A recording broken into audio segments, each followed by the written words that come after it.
Nós, do projeto Choque Cultural Talk Show, nós estamos aqui para entrevistar a psicóloga do IFAR, a Graciele. A gente chamou ela aqui, nós temos algumas perguntas relacionadas à saúde mental na adolescência e principalmente no campus do IFE e nas questões de educação. O Guilherme vai fazer a primeira pergunta. Certo? E gostaria de nos apresentar primeiro. Eu sou o Guilherme, terceira MCA, minha colega Vitória, também terceira MCA, e a psicóloga do IFAR, Graciele. E para iniciar, eu gostaria de que a senhora respondesse o que a senhora acha que motivou você a se especializar em psicologia, principalmente no que se refere a adolescentes, atendimento a adolescentes, a jovens, tudo que você espera. Durante a minha graduação, eu tomei o cuidado de experimentar todas as áreas que eu tinha interesse. E a infância e a adolescência foi uma das áreas que eu experimentei. E conforme a gente vai indo para a atuação profissional, né, a gente vai amadurecendo algumas questões. E como eu passei no concurso do IFAR trabalhando com adolescentes, eu decidi fazer uma especialização na área da infância e adolescência. Mas eu já atendia crianças e adolescentes antes na clínica também. Então, muito motivada por gostar, né? Uma questão importante, a gente gostar do que a gente faz, mas também pelas demandas do trabalho na instituição. Eu estou há 11 anos já. Nossa, 11 anos. E como a senhora definiria a saúde mental na adolescência? O que seria ter saúde mental na adolescência e que não ter? Existem muitos conceitos de saúde mental que eu entendo que sirvam para adolescência, adulto e criança, né? Com as suas especificidades. E na adolescência existem muitos desafios, né? Em relação à identidade, à sexualidade, a escolhas profissionais, a questão econômica, né? Financeira, são caminhos possíveis, são constituições possíveis. Em relação aos pares, né, as mudanças corporais. Então, se a gente for pegar um conceito de uma ideia, né, de saúde mental, que é a nossa habilidade de enfrentar as situações que acontecem na nossa vida, né, procurando saídas e a rede de apoio, né, saídas internas, externas, junto da nossa rede de apoio. Então, eu diria que o caminho da saúde mental na adolescência é a habilidade, o desenvolvimento da habilidade de enfrentar esses desafios. Às vezes com suporte, quando a saúde mental está fragilizada, mas uma estrutura boa de saúde mental vai fazendo os enfrentamentos sem sofrimento, porque são muitos desafios. Mas não é um sofrimento que desorganiza, que paralisa as pessoas. Então, a saúde mental seria essa habilidade de lidar sem paralisar áreas da vida e sem ir para fugas que são tóxicas, né? Como drogas, como vícios outros, inúmeros, que podem ter na vida dos adolescentes, mas também em outros hábitos também. Então, você dizer que talvez os vícios fossem consequências. Podem ser. Às vezes não são consequências, né? Às vezes tu vai para uma experimentação, da experimentação surge o vício e aí um adoecimento. Junto o adoecimento, né? São muitas vias possíveis. E quais sinais, assim, os professores, os colegas devem observar como um alerta de que um adolescente, um colega está passando por problemas emocionais? Porque, como a senhora falou, até o sofrimento é normal, mas não no momento que ele paralisa.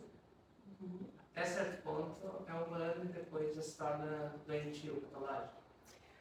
As mudanças de comportamento geralmente são sintomas que devem ter uma atenção especial. Então, quando a pessoa tem interesse por alguma área, né, e que perde o interesse repentinamente, mudanças alimentares, mudanças nos vínculos com os amigos, né? Então, o isolamento social pode ser um sintoma, excessos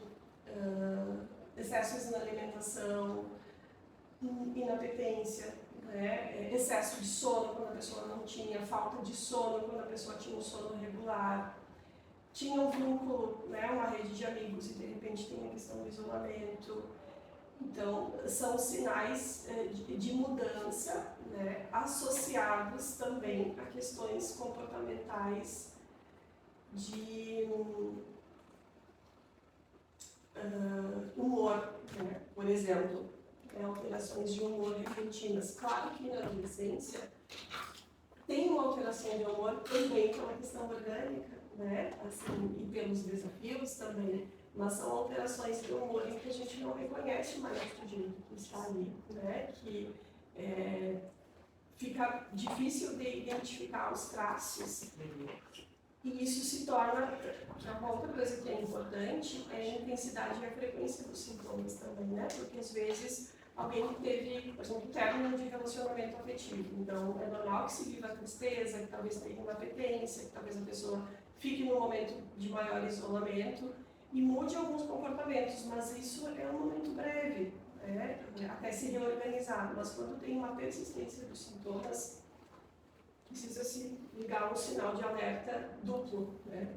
Se a pessoa está triste, se ela teve uma perda, a gente já observa e já dá uma atenção maior, mas se isso se estende ao longo do tempo, precisa de uma atenção especial e talvez até um encaminhamento. E nesses anos que a senhora já trabalhou, né, com instituições, com os alunos, quais são os problemas assim que a senhora mais vê com frequência nos adolescentes?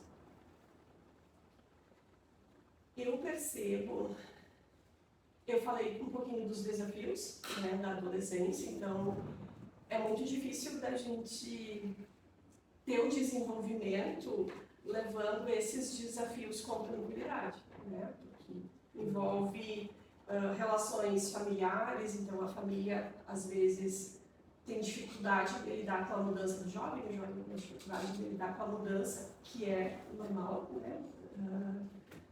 E esses conflitos familiares, às vezes, eles são uma questão importante na adolescência.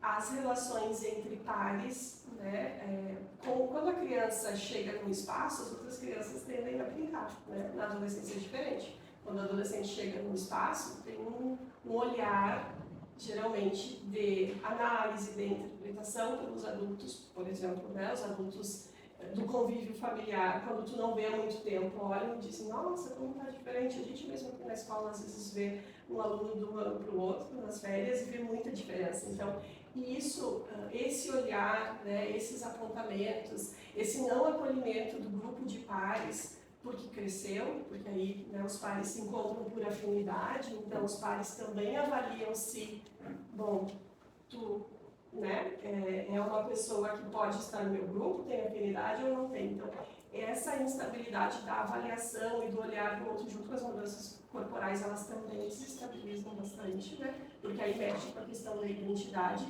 E hoje, uma das coisas, poderiam ser muitos fatores, mas aí acho que é importante salientar a questão das mídias, né, das redes sociais, nessa questão da identidade, que joga um padrão e um ideal inalcançável, muitas vezes, que gera muito sofrimento e muita comparação. Então, o ideal, né, e o ideal, ele serve para a gente se espelhar e viver, né? Só que esse ideal da rede social, ele é um ideal irrealizável. Ele é um padrão extremamente alto. Então, essa questão de comparação desestabiliza muito. Eu acho que hoje é um dos maiores desafios. E além disso, né, que eu acho que é uma outra coisa importante de ser dita, além da comparação, que já gera sofrimento, além de todas as questões que geram ao isolamento, ao bullying, à discriminação, né, temos também a questão de pessoas que atuam muito nas redes sociais para atrair esse público que está fragilizado, para trabalhar para um adoecimento maior desse público, né? Inclusive com ações angariando, né, pessoas para atos violentos. A gente está vivendo isso mundialmente, né? Nós da área de informática, a gente conhece um pouquinho sobre o algoritmo, né? Bastante. E que eles têm uma forma de viciar a pessoa que está vendo, né? Com o passar dos vídeos curtos. E tu acha que essa forma dessa nova modalidade de vídeos, porque quando a gente era mais novos, a gente tinha o YouTube, que eram vídeos longos e tudo mais, e agora nós temos os vídeos curtos, que enchem o nosso cérebro de dopamina. A senhora acha que isso também influencia no aprendizado do aluno dentro das escolas? Ainda mais porque, por exemplo, pega uma pessoa fragilizada, aí usa dela para manipular e obter alguma coisa. E aí isso gera mais fragilidade, então seria um ciclo interminável.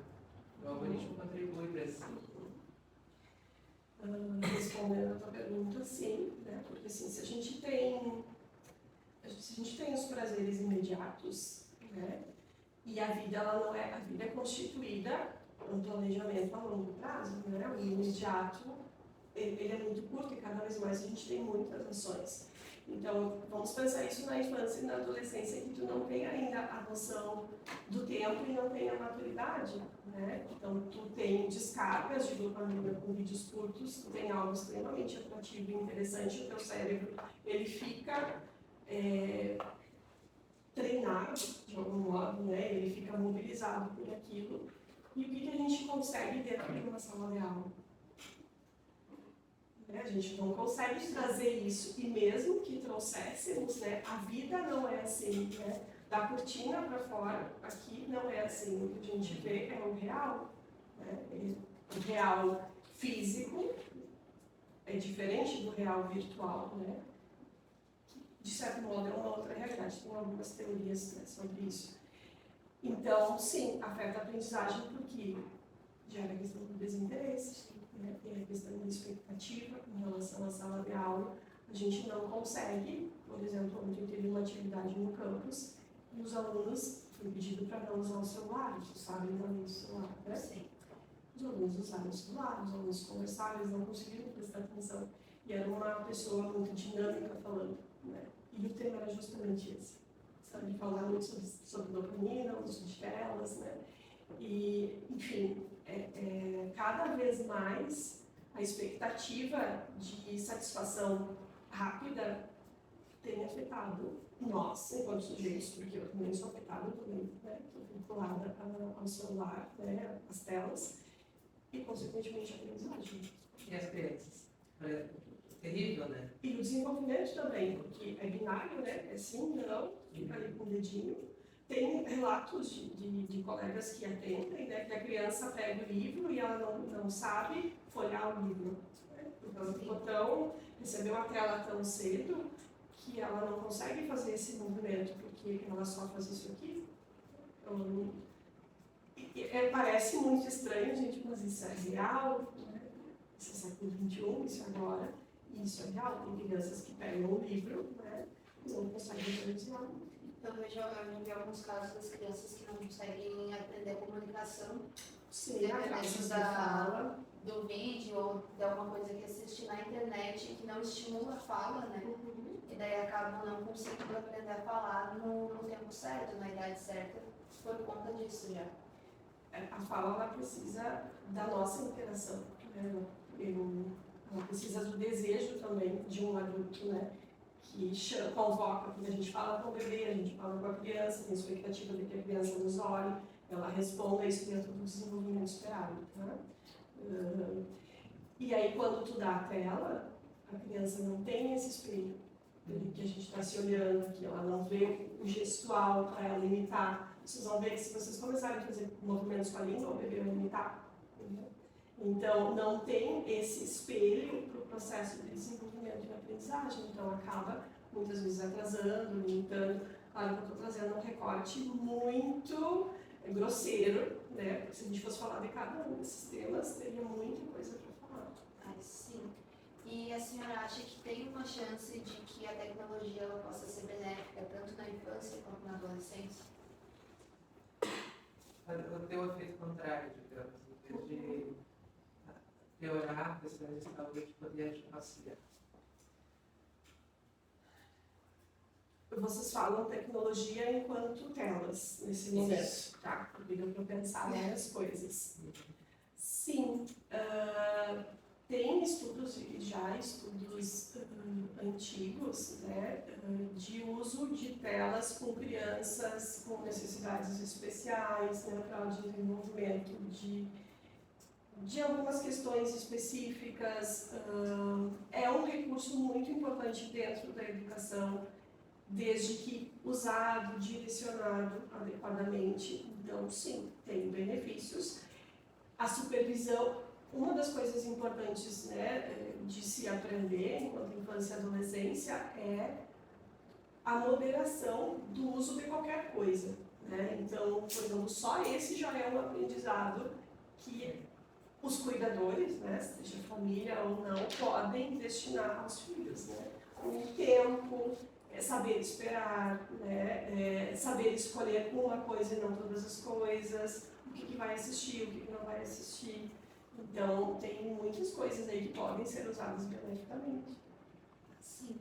E a gente sabe, né, que agora com essa lei da proibição do celular, houve muitos adolescentes nas escolas que acabavam quase passando mal, né, por não ter o acesso no telefone o tempo todo. Tem escolas que não podem levar o telefone. E acaba que isso aí nos mostrou, né, quanto a nossa mente, como adolescente, está muito fragilizada. E tem alguma forma que a escola possa ajudar os adolescentes, na visão da senhora, a talvez largar um pouco desse vício, dessa dependência do celular, né, e conseguir olhar ou voltar a prestar atenção nas aulas, voltar a ter interesse no que está sendo falado? Isso é muito desafiador, né? Porque a legislação, ela surgiu agora, ela é hoje. Vocês são estudantes, eu hoje não estou estudante, mas até hoje se usou o celular em sala de aula. Saiu da sala de aula, a vida segue conectada com o celular, certo? Então, a gente já está com esse processo mental, com o processo da falou, né? Foi muito bem trazido, e com o hábito estabelecido. Então, quando os professores tentam fazer um trabalho em sala de aula, eles também vão ter que criar, né? Isso é muito desafiador. Mas eles vão ter que criar em cima de um hábito que tu trouxe a questão do vício, né? Porque esse sofrimento já caracteriza possivelmente um vício. Eles vão ter que criar em cima de algo que não interrompeu, porque só um espaço vai ser legal. Quantos alunos realmente não usam o celular cerebral? Quantos usam escondido? Isso a gente reconhece. Entende? Como que isso vai ser feito? É uma pergunta muito desafiadora, não sei, né? Porque assim, eu entendo que a aprendizagem ela se dá muito por afeto, né? Então, se o estudante gosta da disciplina, por exemplo, é mais fácil dele vincular aquela aula. E se há um afeto na interação da turma e do professor com a turma, do professor com o estudante, talvez isso ajude a vincular, né? Porque talvez um dos caminhos seja o afeto, mas a gente sabe que não serve para todo mundo, porque às vezes a pessoa não gosta da disciplina e, consequentemente, né, não consegue se conectar ali, então tem muitos desafios. E eu vou ficar, né, só nesse processo reflexivo com vocês, porque essa questão... E ninguém é obrigado a gostar um do outro, né? Aí como é que a gente vai, o afeto é solução. Mas o afeto no sentido de... se eu estivesse aqui com vocês, sem vocês sentirem que eu estou aqui com vocês, né, que eu quero estar aqui com vocês teriam uma reação. E vocês percebendo que, quando eu fui na turma, por exemplo, né, quando eu vou conversar com vocês, se vocês não sentem que eu estou ali, o afeto é nesse sentido, né, eu quero estar aqui, eu estou tentando fazer o melhor, mas nem isso está funcionando. Eu sei que não está na sala de aula, né, mas esse é um dos caminhos. Talvez o caminho seja a reconexão entre as pessoas, né, entre os estudantes, que é um desafio muito grande. É que a gente teve, nós agora, a maioria com 18 anos, nós estamos no terceiro ano, nós passamos pelo momento da pandemia, quando nós estávamos estudando, e isso eu vejo que pode ter quebrado um pouco do nosso aprendizado, porque a gente se desconectou daquele ambiente escolar, né? E novamente a gente foi colocado nesse local onde as telas eram a nossa fonte, e daí acabou que isso se tornou para além da pandemia, né? Foi trazido para dentro da sala de aula, tanto que a gente conhecia que era um problema, que os professores eles tinham que reforçar isso antes da lei, né? Que usar o telefone em sala de aula não ia nos ajudar, o chat GPT acaba sendo um problema no aprendizado também. E daí, mesmo com a lei, a gente sabe que o celular está ali, né? Às vezes a gente mesmo se pega olhando alguma coisa no celular e o professor está ali. Então a gente vê que há esse desafio que começou lá atrás, mas que de alguma forma agora vai ter que, né, parar, porque a gente vai ter que aprender a lidar com o fato de que a gente tem que sentar e aprender alguma coisa dentro da sala de aula. Que é algo que a gente se desconectou disso. E além disso, eu diria que a gente está desconectado do presente. Ótimo. Porque, falando agora, né, essa questão, a senhora falando, a senhora precisa, nós precisamos sentir que está lá. A gente sentir que a senhora está lá, a senhora precisa estar presente, e nós também. Eu acho que a gente está sempre futuro, não diria tanto passado, né? Mas principalmente nessa fase, a gente tem a vida toda, né? A gente se torna muito difícil estar presente, né? E aí, tanto que se popularizou muito aquele mindfulness, né? As meditações, né? Todos esses processos. Eu acho que agora tu delineia bem, assim, eu falo afeto enquanto conexão. Porque eu sinto muita falta de conexão nos espaços. As pessoas estarem realmente presentes, né? Só Não só de corpo ali, corpo, né? mas de mente, com a vontade de estar ali. E eu acho que o que o Gui trouxe ali sobre a gente estar sempre pensando no futuro, isso também abraça um pouco a questão da ansiedade, né? Que muitos alunos acabam sentindo.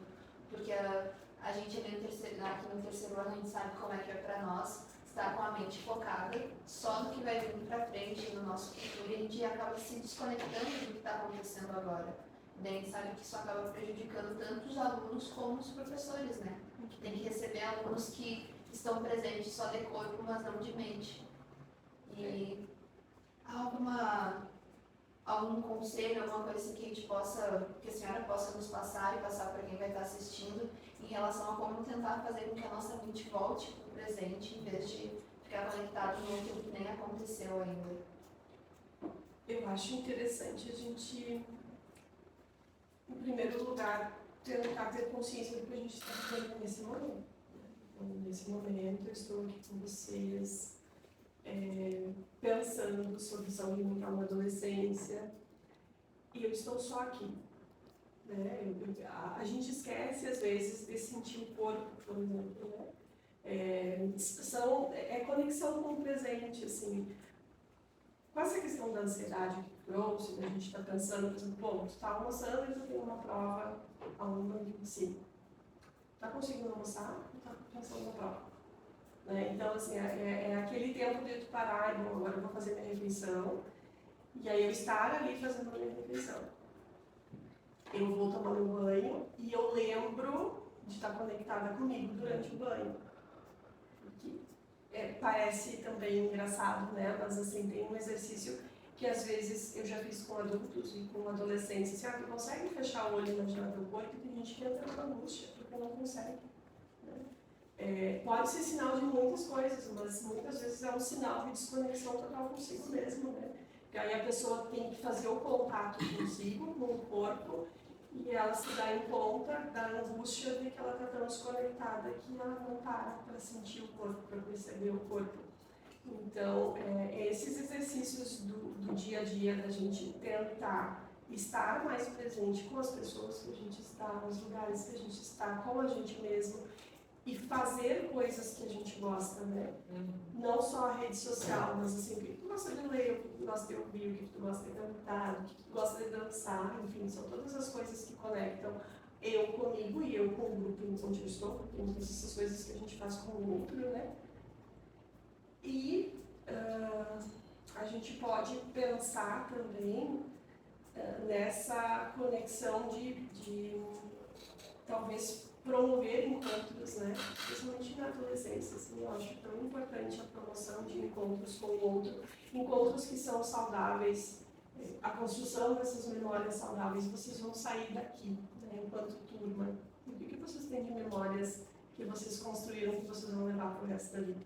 Já fui na sala de vocês e eu acho que eu já falei, né, que a gente tem uma turma da faculdade, que a gente... Esse ano teve um encontro breve, um em Santa Maria, um em Porto Alegre, eu não consegui em Porto Alegre, mas eu fui em Santa Maria, então a gente já tem uns bons anos, né, 2007, que eu formei, sou turma de 2007, muitos anos, a gente consegue fazer isso, a gente pode fazer isso. Manter o contato. Manter o contato, assim. E uma pergunta antes da gente passar para o vídeo com a nutricionista, né? De que forma a escola, a gente ressaltou, né, alguns pontos em que a escola acaba sendo um lugar, de certa forma, negativo para a saúde mental do adolescente. E de que certa forma ela pode ser positiva para nós, que a gente está aqui, principalmente no IFE, que a gente passa, né, em torno de 10 horas aqui na instituição. Tem os alunos da moradia que estão aqui, né, o tempo todo, né, só vão para casa nas finais de semana. Então, de que forma esse ambiente de educação pode ser algo positivo? Sempre será um desafio, porque vou retomar os desafios da adolescência, né? É o momento dos pares se encontrarem e das diferenciações se fazerem até pelos processos de identidade, ok, né? É um processo. Mas por que eu preciso fazer essa diferenciação com o outro com agressividade, hostilidade ou violência, né? E eu não posso conviver com respeito às diferenças. Acho que a questão do respeito às diferenças é uma questão bem importante. Vocês não estavam aqui, né? Mas eu lembro que eu vim aqui em 2016, 2017, eu não lembro. E esse campus é muito grande, eu cheguei perdida, eu tinha uma reunião em algum lugar, eu trabalhava no outro campus, e um grupo de alunos me viu perdida. E veio até mim e perguntou, tu precisa ir aonde? O que tu precisa? Eu pensei, eu trabalhar nesse lugar. Porque os alunos são ótimos, são receptivos, são acolhedores, porque eu devia estar com uma cara de perdido, tenho certeza disso. E aí, quando eu vim trabalhar aqui em 2019, eu vi que tinha um movimento estudantil muito forte, que infelizmente a pandemia, ela afetou, né? Porque foram 2 anos, então não teve sequência esse movimento estudantil. Mas é esse engajamento de estudantes que eu acredito que está, né, eu não tenho acompanhado, peço desculpas, mas assim, eu não tenho conseguido acompanhar o movimento das lideranças nem no campus, nem fora, mas até 2019 eu acompanhava. Esse engajamento, essa união em prol de causas, né, ela agrega as diferenças. Então, acho que isso, aliado ao respeito, pode ser 2 dos caminhos possíveis, né? Mas o respeito em primeiro lugar. Mas os movimentos com uma causa, com um propósito, agregam as diferenças. O respeito faz que a gente se sinta mais confortável onde a gente está, né? Acolhe, né? Sim. E respeitar o outro é uma forma de afirmar a própria identidade. E uma das questões mais importantes para a saúde mental é o acolhimento. E o respeito às diferenças. Cuidar da própria vida. E acolher e chegar. É que há um negócio da individualidade e da união, né? Nós temos que saber sermos nós, cuidar daquilo que é nosso, não deixar com que o que é nosso atrapalhe o outro, mas também a gente não pode se excluir, né, para sempre das pessoas e buscar ter uma conexão mais real com as pessoas também que estão ali, né? Fazendo essa união não de uma super amizade, mas de estarmos ali, nos respeitarmos e conseguimos conviver no mesmo ambiente, sem nenhum tipo de hostilidade. E nós, né, nós tínhamos comentado com a senhora, nós temos o vídeo da nutricionista do IFE, e ela vai falar um pouco sobre saúde mental e alimentação. Nós fizemos algumas perguntas, e a gente gostaria que a senhora, depois que assistir o vídeo, fale um pouco por cima do que foi falado aqui. Olá pessoal, hoje estamos aqui com a nutricionista do IFAR, a Carlice, e vamos fazer algumas perguntinhas para ela. Primeiramente, como você acha que a saúde mental afeta a alimentação? A saúde mental, ela interfere diretamente na alimentação, porque eu entendo que para a gente se alimentar bem, a gente precisa estar bem. Então, assim, quadros de ansiedade, tanto a ansiedade, né, quanto a depressão, elas acabam interferindo diretamente na alimentação, né? Em situações diferentes, por exemplo, na ansiedade, a pessoa tende a ingerir mais volume, né? E coisas que não são tão inadequadas. E na depressão ocorre o contrário, a pessoa que está muito deprimida, não consegue fazer suas atividades do dia a dia, ela acaba também não conseguindo se alimentar e quando se alimenta, às vezes se alimenta também de uma forma inadequada. Então, mais ou menos isso. E o oposto também vale, né? Uma alimentação ruim tende a piorar quadros de ansiedade, depressão. Com certeza, interfere diretamente também. E vem muitos adolescentes aqui falar com a senhora sobre problemas de saúde mental, faltando alimentação ou não? Não, na verdade não. Na verdade, eu não tenho muita procura porque o meu trabalho, ele é bem focado no refeitório, né? Eu não faço atendimentos. Na verdade, assim, a maioria dos que me procuram é por intolerâncias alimentares e alguma questão de transtorno alimentar encaminhado pela psicóloga. Eu e a Graça, a gente conversa bastante com os alunos que têm algum tipo de transtorno. Já teve algumas situações de estudantes que não conseguiam se deslocar para o refeitório em função de problema de ansiedade, ou até muito desanimados em função da depressão também. Aí a gente, né, teve que conversar sobre isso, como que a gente ia fazer para adaptar, né, essa questão. Mas não são muitos que me procuram, não. É mais os encaminhados pela Graça e que chegam até mim, né? Porque eu não faço diretamente os atendimentos. Não é essa a sua função aqui, né? Não. Na verdade, a gente não faz os atendimentos específicos, né? E aí eu não tenho essa demanda. Não chega até mim, como é que eu vou te dizer assim? Eles não me procuram diretamente para isso, né? É mais os que são encaminhados pela Graça. Mas também não são muitos casos, não. Acredito que até exista essa demanda, mas não acaba não chegando. Né? Tá bem, muito obrigada. Tá bem? De nada. É isso, pessoal. E tirando o gancho da pergunta que foi feita para ela, né, sobre a quantidade de alunos que vai até ela para falar sobre questões alimentares com saúde mental, para a senhora, como que a senhora recebe isso, com que frequência? Questão de alimentar, né? Sim. É um pouco difícil receber um aluno pela questão alimentar. O que acontece de receber o aluno, e daí eu tenho, em função dos anos de trabalho, levantado algumas questões que têm afetado a saúde, tanto física quanto mental, porque eu tento olhar o sujeito integral. Então, eu pergunto sobre a renda familiar, porque afeta, né, gente? Sobre a ingestão de água, sobre a alimentação e outras muitas coisas, atendimento, família, enfim. E aí, quando eu pergunto sobre alimentação, aí aparece, porque eu pergunto sobre a rotina. E a rotina é uma coisa bem importante para nós termos, e na rotina está a alimentação. A gente tem alunos que pulam refeições, né? A gente fez um projeto agora com os segundos e terceiros anos, multidisciplinar em saúde, e apareceu, por exemplo, durante a minha fala, perguntas e falas de alunos que têm uma refeição no dia. É um processo difícil eu ouvi ali, eu não consegui acompanhar depois ainda, mas eu não sei se é um distúrbio alimentar ou se é um hábito. Tem hábitos, né? Tem pessoas que têm hábitos bem diferentes. Ou se é uma questão de saúde que está afetando, eu não sei exatamente se física ou mental, mas a via de chegada é essa. E quando se vem para cá, se perde a rotina, geralmente, né? Uma outra rotina e tem uma dificuldade de adaptação, justamente pela alta demanda, pelo às vezes horário que acorda, horário que vai dormir, enfim. Às vezes você tem uma liberdade que não se consegue administrar, e a alimentação é muito importante. Colocou muito bem na entrevista, né? Tanto o nosso quadro de saúde mental afeta a questão da alimentação, mas a alimentação afeta. Se vocês consumirem mais doces, né? Quanto mais açúcar, mais farinha branca, mais sonolência e cansaço se tende a sentir.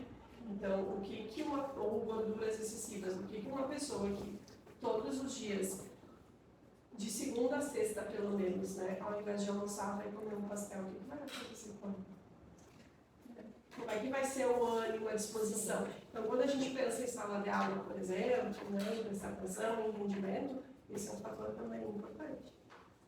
E afeta, assim, eu não sou da área cognitivo-comportamental, mas tem estudos nessa área da psicologia que vão falar que alguns alimentos interferem em alguns diagnósticos, então que não se indica, né, que se deve evitar. Quem é da área nutricional, que trabalha especificamente com os alimentos e saúde mental, né, acompanha esses estudos.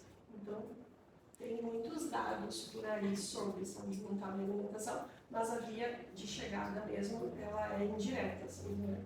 A parte alimentar são raros que chegam cá com bulimia ou anorexia diagnosticados ou reclamando, né, com a queixa específica. Só que analisando ali o padrão, Isso, a rotina, a senhora consegue chegar perto desse tal diagnóstico em relação.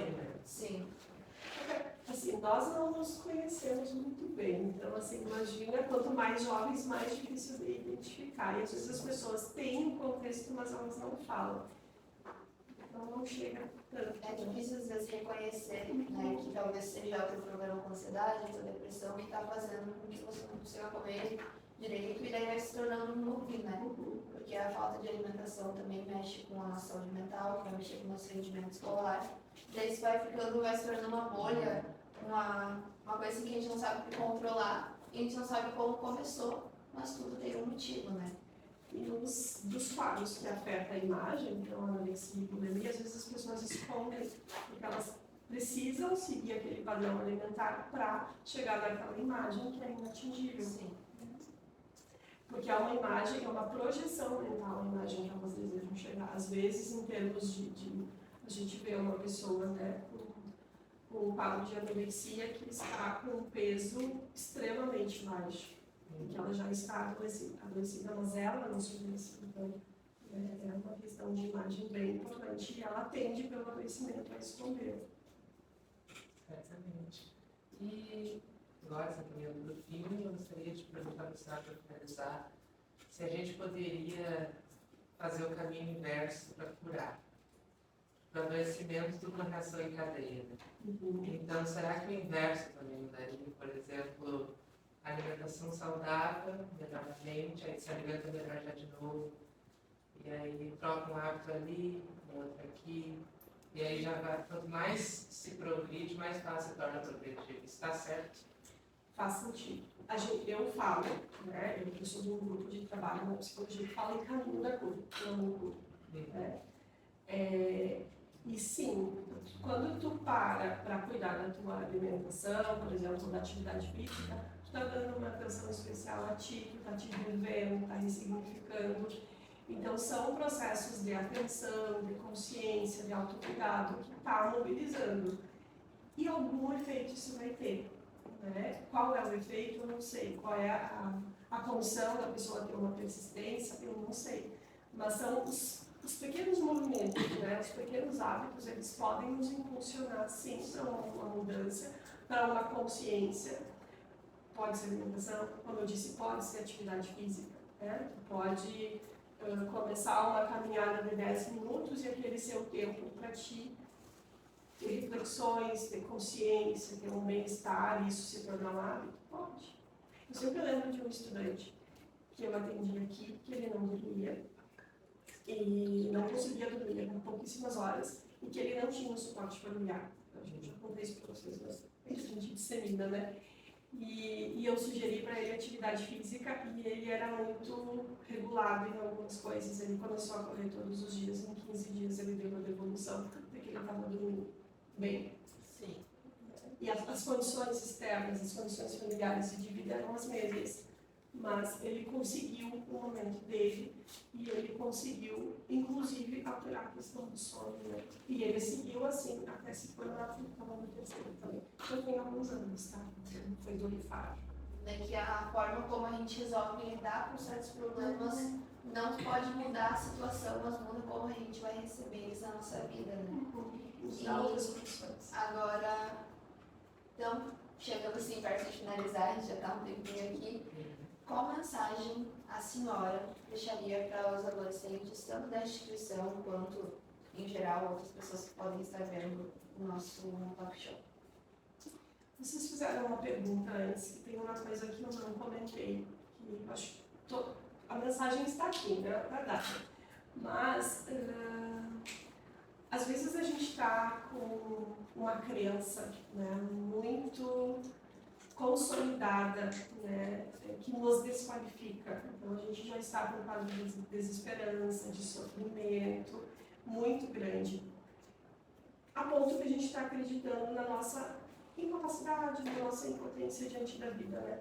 E tem uma coisa que eu convido os estudantes a fazer, é começar a questionar esses pensamentos, sabe? Ah, eu não consigo. Será mesmo que eu não consigo?